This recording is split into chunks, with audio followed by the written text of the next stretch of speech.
Kung Bisaya ka pero gusto ka mo tunog English, then this video is just for you. So start with why. Nganong mo tuon man tawag English? Look around you, observe, tanawa, contracts, businesses, signages, medical reports, food, menu, ana. 95 to 97% English tanan ang ginagamit when it comes to these kinds of transactions. And these are the more, kumbaga, economically influential parts of life. So, syempre, kung makasabot ka, when you understand it, then you can make better informed decisions kung nakasabot ka. Advantage na tadaan sa mga Tagalog o Bisaya kay ang alphabet nato is the same as the English language. We use the same characters, same letters, a, e, i, o, u. No, mga vowel, same tanan. So, dali lang sa ato ang mutuon og English. Wala na ko na-touch katong mga pag mag-travel ka around the world, English man ang magamit nimo around the world. Trabaho ka online, English man po ang communication medium. So, importante gyud na makatuon ta og English. So, how do we get better at it? Unsaon? Practical ta. Step 1, sugod ta sa dalunggan. So, listen. Ang pinakadali nga masugda nato is we watch some movies, podcasts, audiobooks nga English. Kay para natay bala, so maminaw sa ta. Unsahon na to, try na to understand. And then maminaw ta, okay, what does that mean? Ana, we can research the words, we can use the closed captions katong sa YouTube or sa mga di ba na yung mga subtitle kana makita man nimo unsa ang spelling sa word. So, maunsa po nimo ma-research po nimo siya sa Google unsay meaning sa word. So diya na nimo siya slowly ma-understand. Paminaw sa mga tao nga naga-English, no? Mas dali tong unang option, mas practical to siya when listening, but it's better if you are mirroring or listening to somebody live. Basically, you try to find situations nga murag ma-encourage ka o mapugos ka nga mag-English. Typically, this happens with like social meetings, social gatherings, nga kabalo ka nga na yung mga tao nga murag English ang medium, no? So na yung mga meetings nga na pangitaon lang nimo, just find another learner na kumbaga makaano mo with each other, maka-practice mo with each other. It's a bit harder, but that is also another effective way that you can sharpen your English speaking skills. So kato sugod sa dalunggan, duha ka dalunggan isa ka baba, di ba? So we start by listening before we learn how to speak. Now, so mo tong step 1, step 2 is we read aloud and we record it. No, so kung naminaw naman ka na kay bala. How I do it is I usually just record my voice sa phone, no, either sa Messenger kanang na ako'y ideas or na ako'y nabasahan sa internet nga kanang nice nga paragraph or a saying, ako siyang i-record sa ako ang phone, akong i-send sa akong sarili or i-record na ako sa recording app sa akong phone, and then I listen to it again, tingnan ako kung yabag ba o maayo ba akong paglitok sa English, sakto ba siya. So at least I can get that feedback and critique it right away. Nga murag okay, murag sipyat dito, murag wala sa tono or pangit akong pagka sulti mao na siya akong main nga tool nga ma-share sa inyo, ha. You can also research nga kanang i-search ninyo sa Merriam-Webster site. Pwede ra nimo dito ibutang ang word and then ay murag pronunciation dito, or sa Google i-play lang nimo, madungog nimo kung unsa ang pronunciation sa word, whether it be in British or American or Australian English, depende kung kinsa mong kastorya. And then back to step 1 ta kadali, no? Important man na maayo ta mo sulti, practice ta.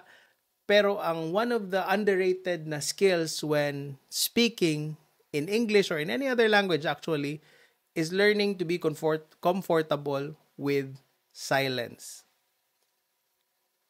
So, when you can do that and be comfortable nga hulaton na mo murag okay lang kay sometimes when we're not confident with our skill set, we try to keep talking. Okay lang diri sa video kay minaraman mo, pero kung kanang sa conversation, learn to pause. Kumusta ka today? English day. How are you today?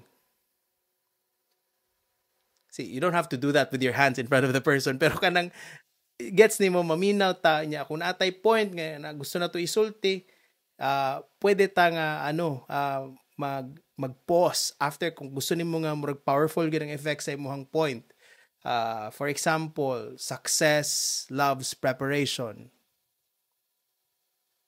See, so murag na siya effect ba when you quiet down. That's what makes it more powerful even.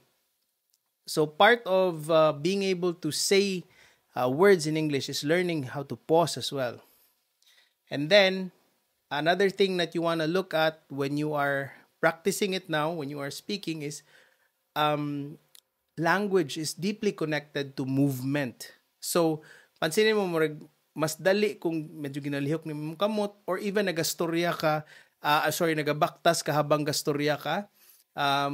Medyo awkward lang minsan kung common naman siguro karon nga kanang inana ni mong cellphone ya mag-record kasi mong murag acceptable naman siya socially, dili naman ka murag kanang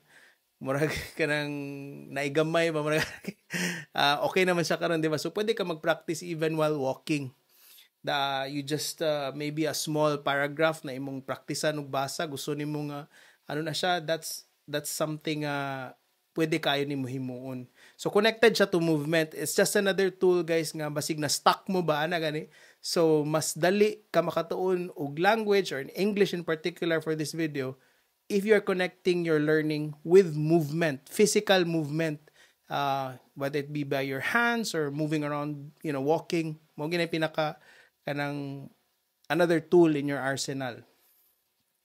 And finally, you can also practice using visual cues. Now, what do I mean?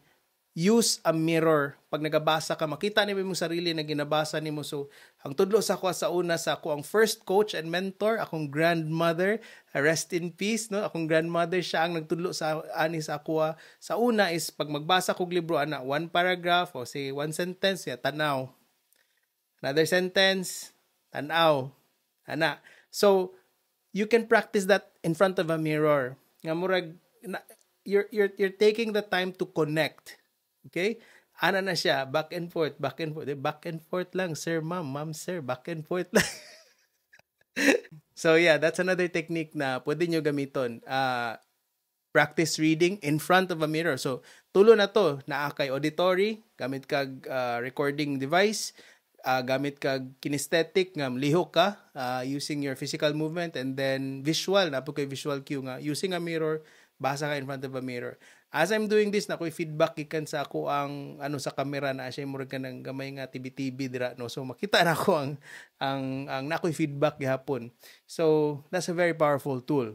Another nice tip nga magamit pud ninyo is learning through songs or singing it out, musical nga style ba. If you're into songs, ako dili kayo pero gi-share ni nga points akong wife sa kuha niya, that's a great idea when it comes to learning about English and other languages, using songs to familiarize yourself with words and how they are spoken, and then kung sa man tong naa dito sa song, sa lyrics niya, then mao na to yung mga research niya, mo ni siya nga word, what does it mean, ana.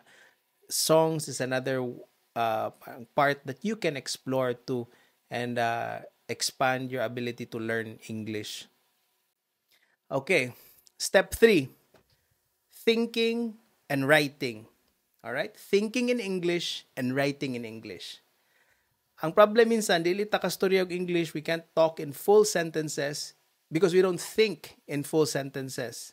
We don't write in full sentences. So, this helps us to get familiar with sentence structure. This is a very powerful tool.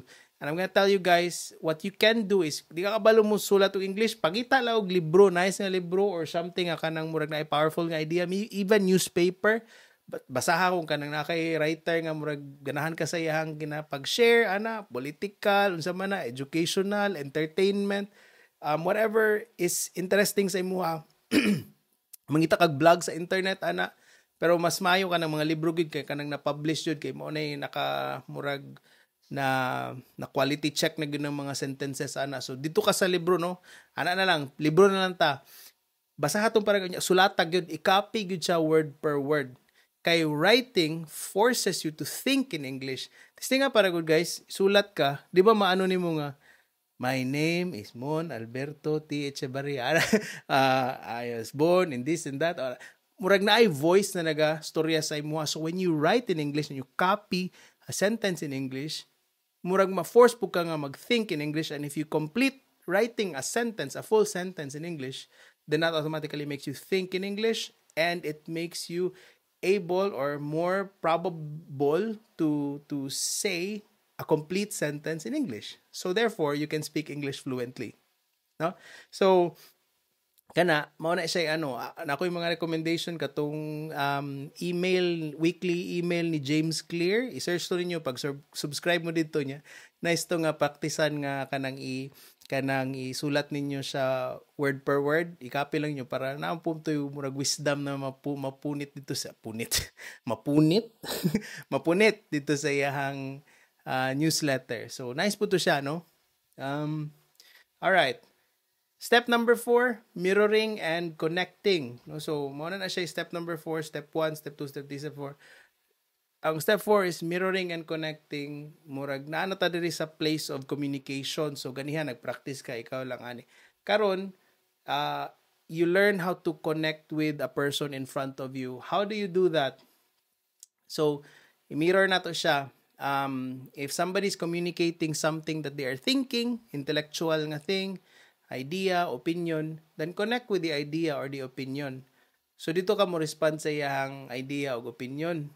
Okay, I think it's a valid concern, right? Yeah, I disagree with your conclusion, ana. So pwede din mo siya, basta mo connect ka dito kung asa siya. Kung feeling ang gina-communicate siya, I feel sad about this, I feel happy about this. Mo na pud ka nga you're feeling I can understand why you feel happy about that.